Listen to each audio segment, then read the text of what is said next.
tudo bem com vocês? Estamos aqui para mais uma de nossas aulas da Escola Bíblica Dominical, da sala Discipulado.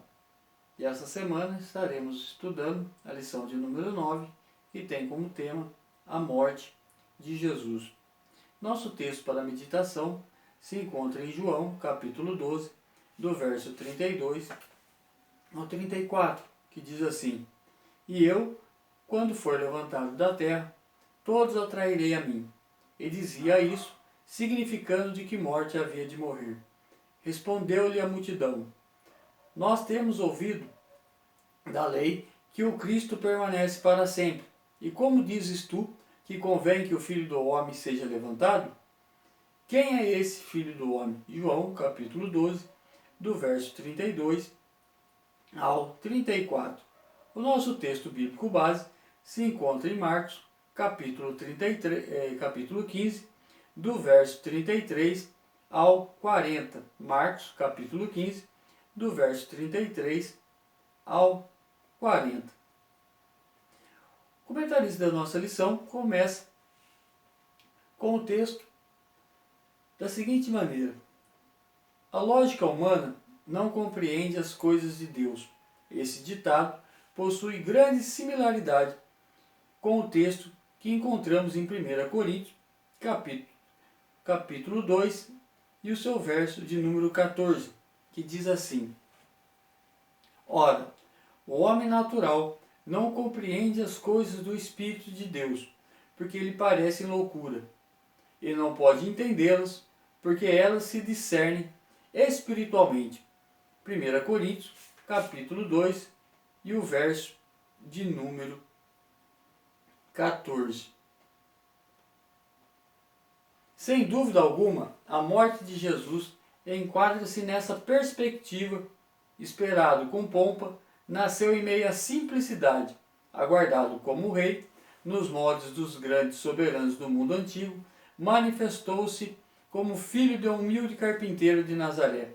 Pensado como imortal, apresentou-se como um ser humano comum, sujeito a todas as agruras da humanidade, tendo uma das mortes mais dolorosas e humilhantes do mundo antigo.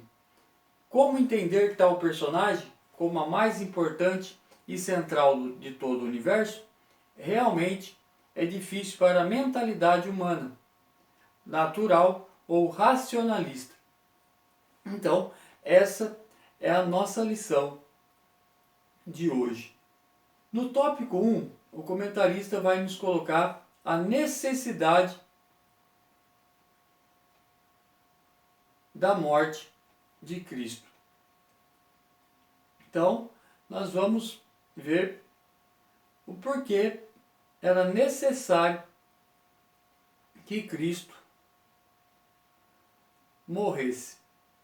No tópico 1.1, vai nos falar: com o pecado veio a morte. Então, a morte é consequência direta do pecado, como nós podemos ver em Romanos, capítulo 6, e o seu verso 23. Romanos, capítulo 6, e o verso de número 23, que vai dizer assim: Porque o salário do pecado é a morte, mas o dom gratuito de Deus é a vida eterna por Cristo Jesus, nosso Senhor. Então nós vemos que quando o casal desobedeceu a Deus, que quando Deus fala para Adão que não comesse do fruto, e eles acabaram comendo, com esse ato houve a rebelião ou a desobediência de uma ordem dada por Deus. E com isso entrou a morte no mundo. E também, através da morte, o pecado. Então, isso veio gerar uma ruptura entre Deus e a humanidade.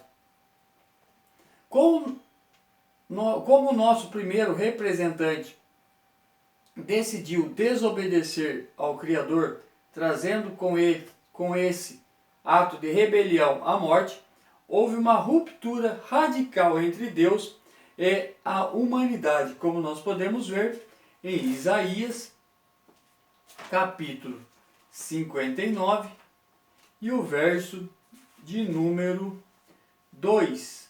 Isaías 59 e o verso de número 2, que vai nos dizer assim: mas as vossas iniquidades fazem divisão entre vós e o vosso Deus, e os vossos pecados encobre o seu rosto de vós, para que vos não ouça. Então nós vemos que o pecado faz essa separação entre Deus e os homens. Tal separação marcou a trajetória humana até o nascimento de Jesus, que ao encarnar-se inaugura um novo tempo, como nós podemos ver em Hebreus capítulo 10, do verso 19 ao 23, e também em João capítulo 1,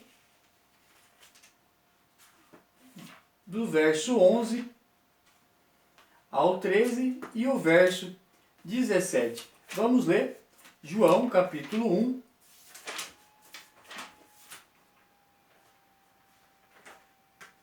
João capítulo 1, do verso 11 ao 13 e o verso de número 17, que vai nos dizer assim: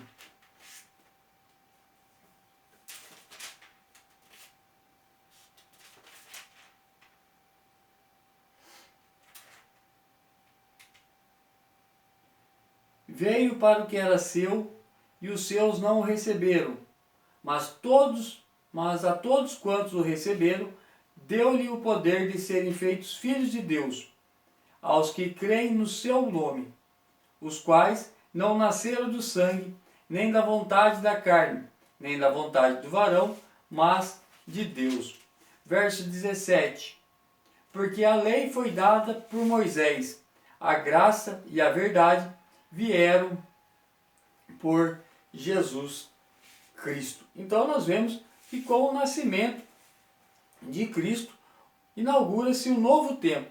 Se no Antigo Testamento ou na Antiguidade o homem estava debaixo da lei, agora com Jesus Cristo entra a era da graça. Então se inaugura-se um novo tempo. Enquanto o Filho de Deus não vinha, o Criador oferecera várias possibilidades de arrependimento aos seres humanos, como nós podemos ver em Hebreus capítulo 1, do verso 1 ao 3. Hebreus capítulo 1, do verso 1 ao 3, que vai nos dizer assim: havendo Deus antigamente falado muitas vezes e de muitas maneiras aos pais, pelos profetas, e a nós, falou-nos nesses últimos dias pelo Filho, a quem constituiu o herdeiro de tudo, por quem fez também o mundo, o qual, sendo o resplendor da sua glória e a expressa imagem da sua pessoa, e sustentando todas as coisas pela palavra do seu poder, havendo feito por si mesmo a purificação dos nossos pecados, assentou-se à destra da majestade nas alturas. Então nós vemos que mesmo antes de Cristo vir a nascer, Deus ofereceu ao homem várias maneiras ou várias oportunidades de arrependimento, tendo falado com a humanidade através dos seus profetas, através de homens usados por Deus. Mas nós vamos ver na história da humanidade que a humanidade cada vez mais se corrompia. No tópico 1.3 vai nos dizer assim: a restauração entre Deus e a humanidade. Então nós vemos que se com o pecado veio a morte e veio essa separação entre Deus e o homem, então agora é necessário ter essa restauração ou essa reconciliação entre Deus a humanidade. Conforme a epístola aos Hebreus informa, quase todas as coisas, segundo a lei, se purificam com o sangue, e sem o derramamento de sangue não há remissão, como nós podemos ler em Hebreus capítulo 9, no verso 22. Como o sistema legislativo do Antigo Testamento estipulava que era necessário expiar os pecados através de sacrifício de animais, como nós podemos ver em Hebreus capítulo 8 e o verso de número 1, e também capítulo 10 e o verso de número 18, Hebreus capítulo 8,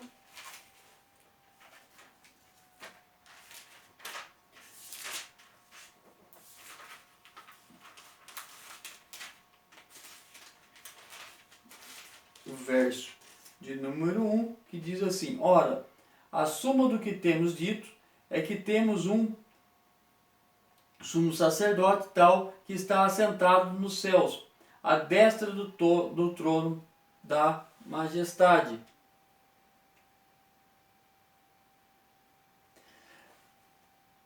Ministro do santuário e do verdadeiro tabernáculo, o qual o Senhor fundou e não o homem, porque todo sumo sacerdote é constituído para oferecer dons e sacrifícios, pelo que era necessário que este também tivesse alguma coisa que oferecer. Ora, se ele estivesse na terra, nem tampouco sacerdote seria, havendo ainda sacerdotes que oferecem dons segundo a lei.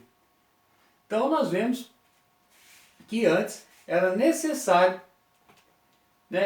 que houvesse o sacrifício de animais para expiação do pecado. E posteriormente se concluiu que tais sacrifícios nada mudavam em termos de condição diante de Deus, e muito menos do pecador em termos de arrependimento.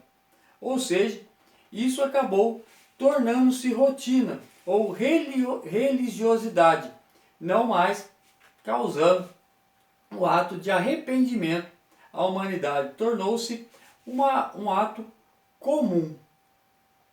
Houve então a necessidade de um sacrifício único e definitivo, como nós podemos ver em Romanos capítulo 5. Romanos capítulo 5, do verso 8 ao 11, que vai dizer assim: mas Deus prova o seu amor para conosco em que Cristo morreu por nós, sendo nós ainda pecadores. Logo, muito mais agora, sendo justificados pelo seu sangue, seremos por ele salvos da ira. Porque se nós, sendo inimigos, fomos reconciliados com Deus pela morte de seu Filho, muito mais estando já reconciliados, seremos salvos pela sua vida.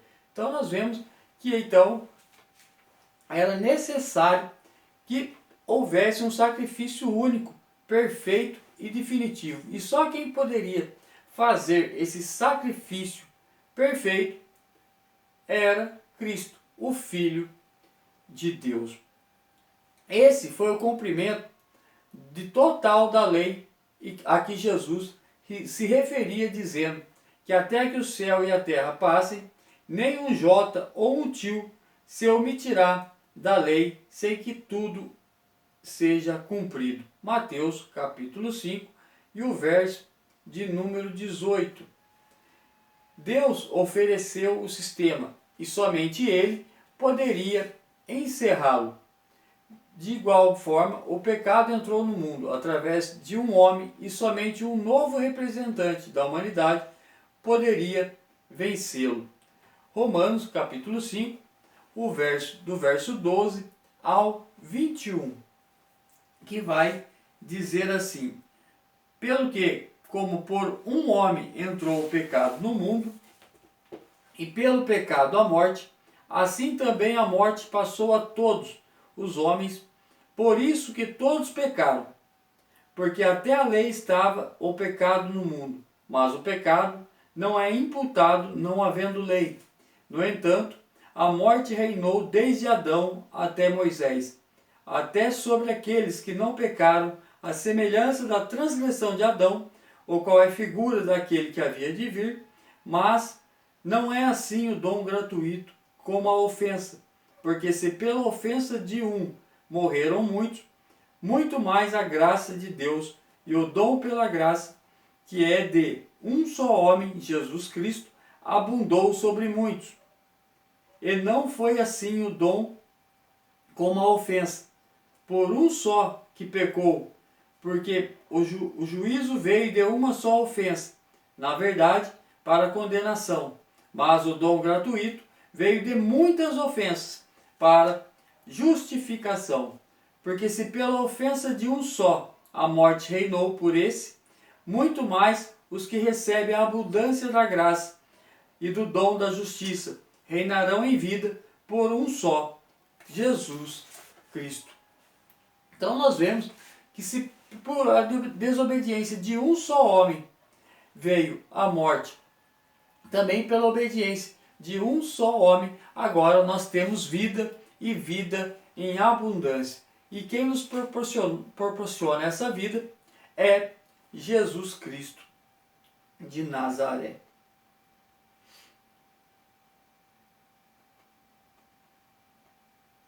Dessa forma, vemos claramente a atuação de Deus e da humanidade em uma única pessoa, Deus executando em Jesus a justiça que cobrara e, ao mesmo tempo, mostrando à humanidade, igualmente em seu Filho, que era possível resistir ao pecado, deixando de fazer a própria vontade para fazer a do Pai.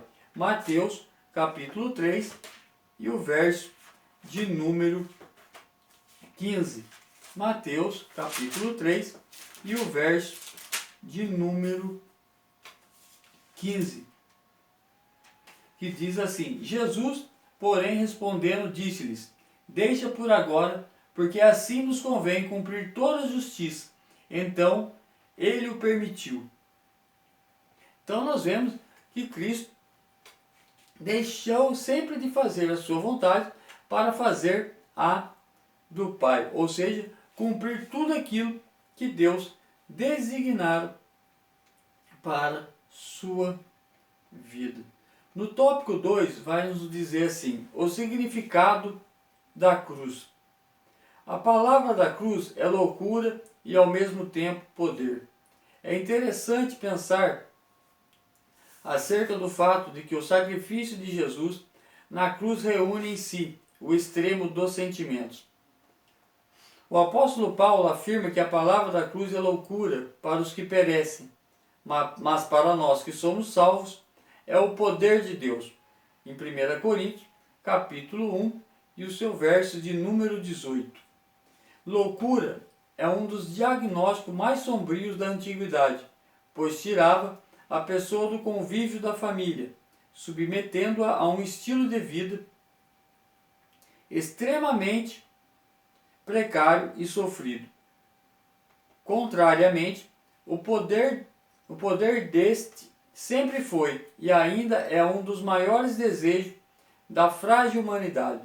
O paradoxo da cruz é que ela é um instrumento de execução e torna-se, na perspectiva divina e dos que acolheram a palavra do Evangelho, uma manifestação do poder de Deus, como nós podemos ver em 1 Coríntios, capítulo 1, do verso 27 ao 31. 1 Coríntios, capítulo 1, do verso 27 ao 31.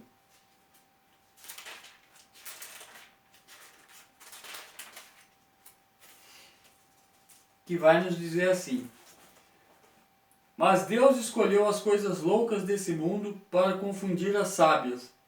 E Deus escolheu as coisas fracas desse mundo para confundir as fortes. E Deus escolheu as coisas vis desse mundo, e as desprezíveis, e as que não são, para aniquilar as que são, para que nenhuma carne se glorie perante ele. Mas vós sois dele, em Jesus Cristo, o qual para nós foi feito por Deus sabedoria e justiça e santificação e redenção, para que, como está escrito, aquele que se gloria, glorie-se no Senhor. Então nós vemos que para nós que acolhemos a palavra do Evangelho, a cruz agora é a manifestação do poder de Deus. Escândalo para os judeus.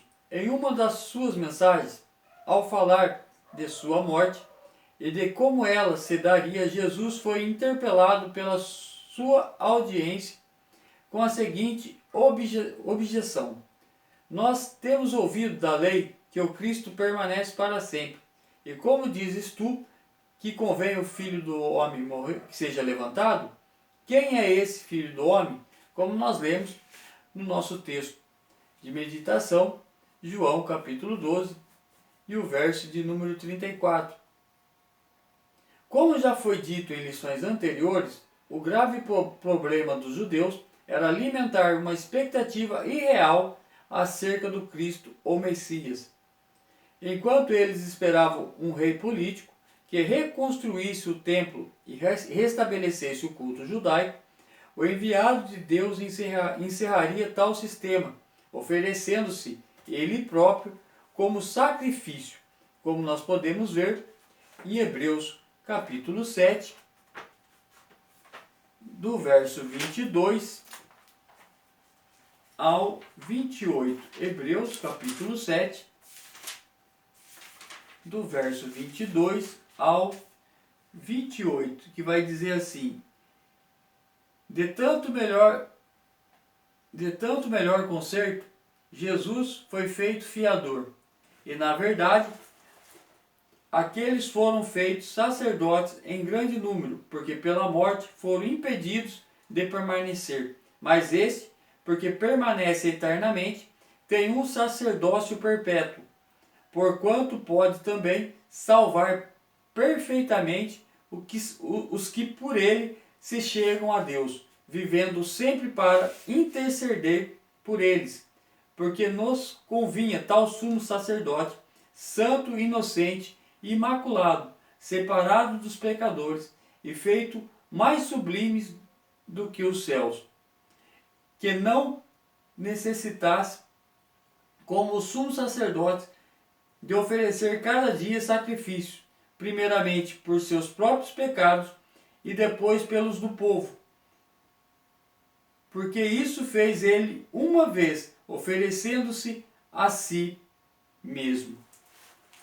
Então, nós vemos que Cristo ele vem encerrar o sistema judaico ou do sacrifício judaico, oferecendo-se si próprio em sacrifício para que a humanidade viesse ser reconciliada com Deus.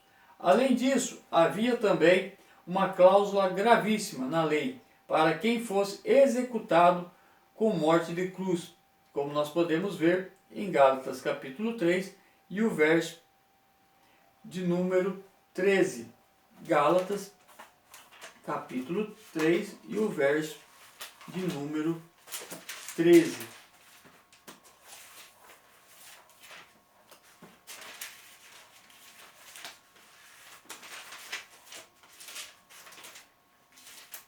Que vai nos dizer assim a palavra de Deus.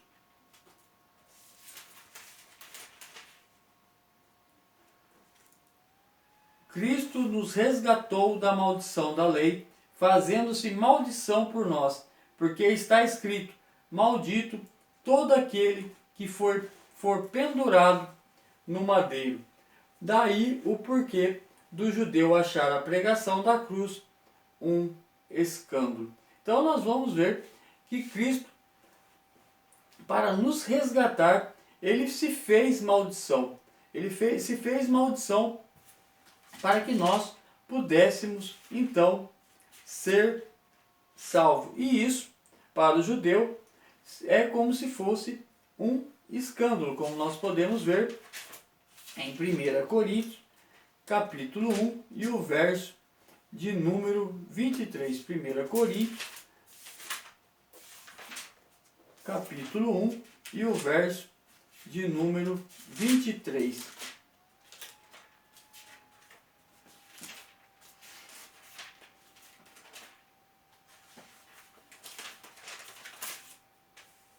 Que vai nos dizer assim: mas nós pregamos a Cristo crucificado, que é escândalo para os judeus e loucura para os gregos.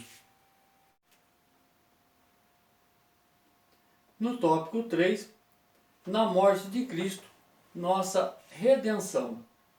Livres da tentação de querermos nos autossalvarmos. Todos os sistemas religiosos baseiam-se na premissa de que precisamos fazer alguma coisa para merecermos a salvação. O sacrifício do Filho de Deus livra-nos dessa tentação, pois somos salvos pela graça de Deus, pelo dom imerecido do Pai, que através de Jesus Cristo cumpriu todas as exigências do sistema sacrificial, garantindo-nos a salvação, como nós podemos ver em Efésios capítulo 2 e o verso de número 8. Efésios capítulo 2 e o verso de número 8, que vai nos dizer assim: porque pela graça sois salvos, por meio da fé, e isso não vem de vós, mas é dom de Deus. Pelo lado da lei, ele cumpriu toda a justiça, como nós podemos ver em Mateus capítulo 3, do verso 13 ao 15.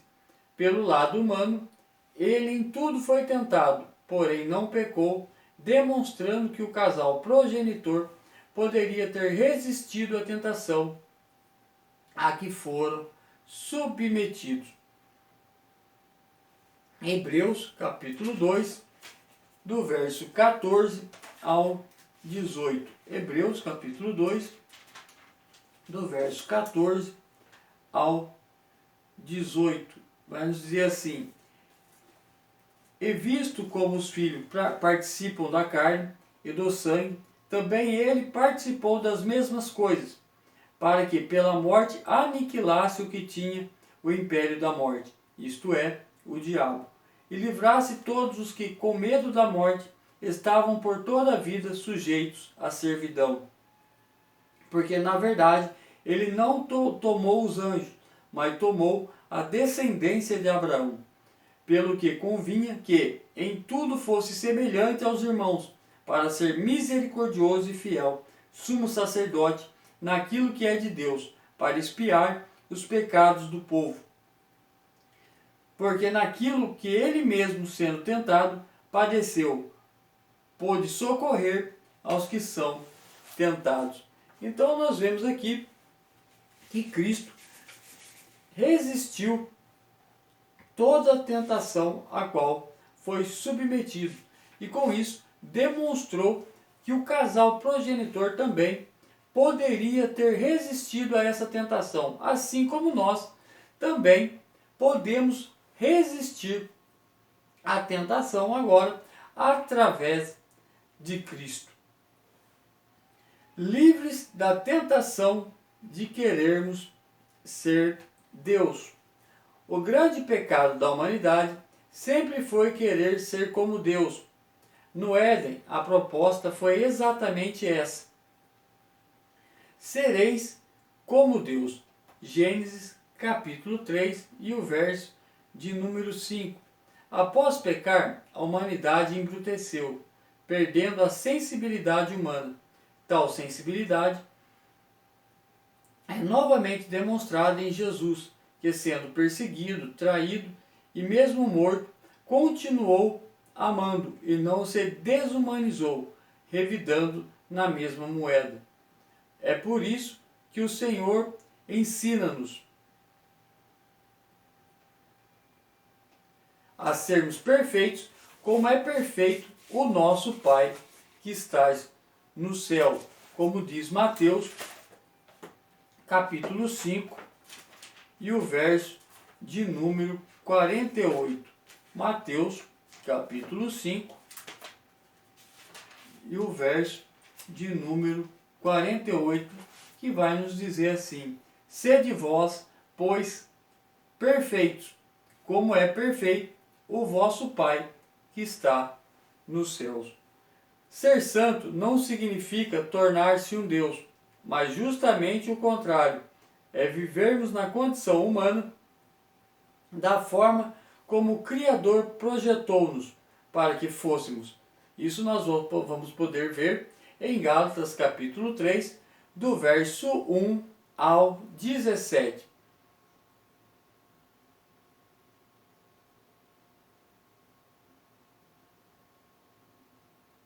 Colossenses capítulo 3, do verso 1 ao 17.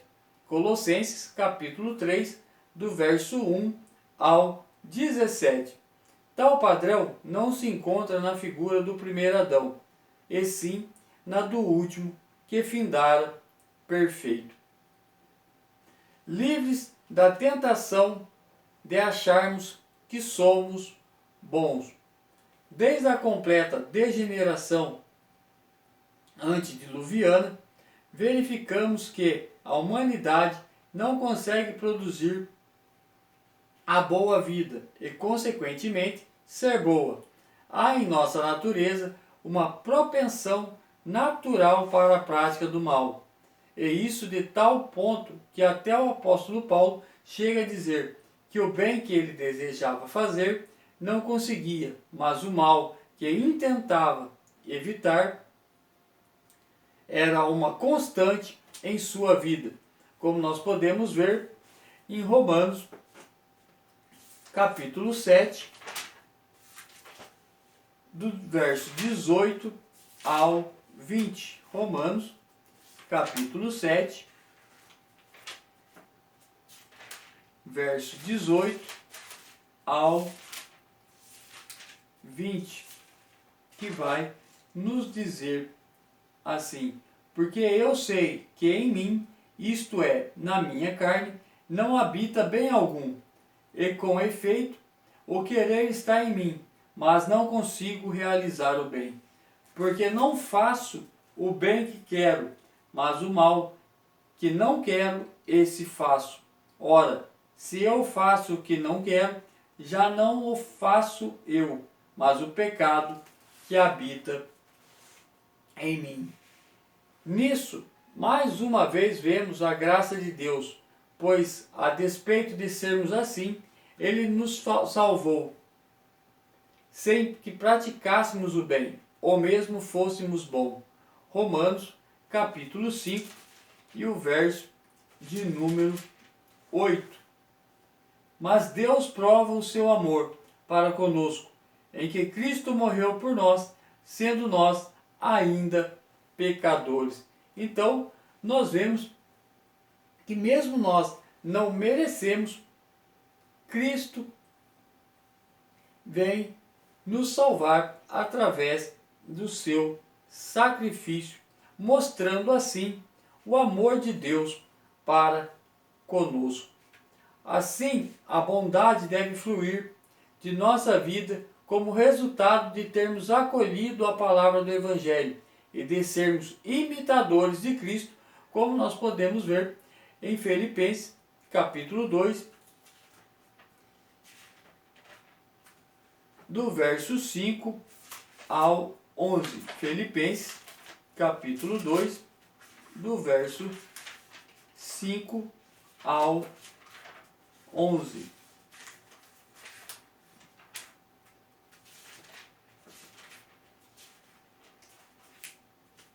Que vai nos dizer assim: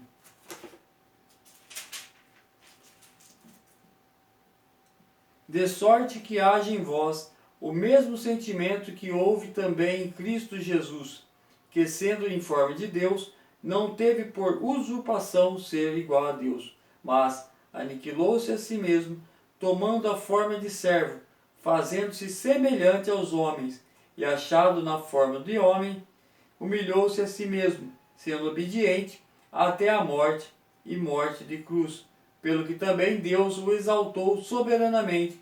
Ele lhe deu um nome que é sobre todos o nome, para que ao nome de Jesus se dobre todo o joelho dos que estão nos céus, na terra e debaixo da terra, e toda língua confesse que Jesus Cristo é o Senhor, para a glória de Deus Pai. Então nós vemos que essa bondade deve fluir em nossa vida como resultado de termos acolhido a palavra do Evangelho e com isso sermos imitadores de Cristo, fazendo tudo aquilo que Cristo faria se estivesse em nosso lugar. Então Cristo é o nosso exemplo de como se portar diante da tão grande salvação que Deus nos proporcionou através do sacrifício do seu Filho. Para nossa conclusão, a morte de Jesus Cristo, diferentemente da imagem derrotista que alimentamos acerca dos que sucumbem na batalha, não foi fruto de fraqueza. Ao contrário, ele morreu porque voluntariamente deu a sua vida e também a autoridade para que alguém o executasse. Longe de uma derrota, foi a maior vitória que alguém já obteve, pois representou o cumprimento irrestrito de um caminho que todos os seres humanos fazem de forma imperfeita. Jesus nasceu, cresceu, desenvolveu e morreu, sem nunca ter desobedecido ao Pai. Ele venceu, como a nossa fé apoia-se nele, podemos descansar na confiança de que a cruz é suficiente para proporcionar-nos a salvação. João, capítulo 16, e o verso de número 33.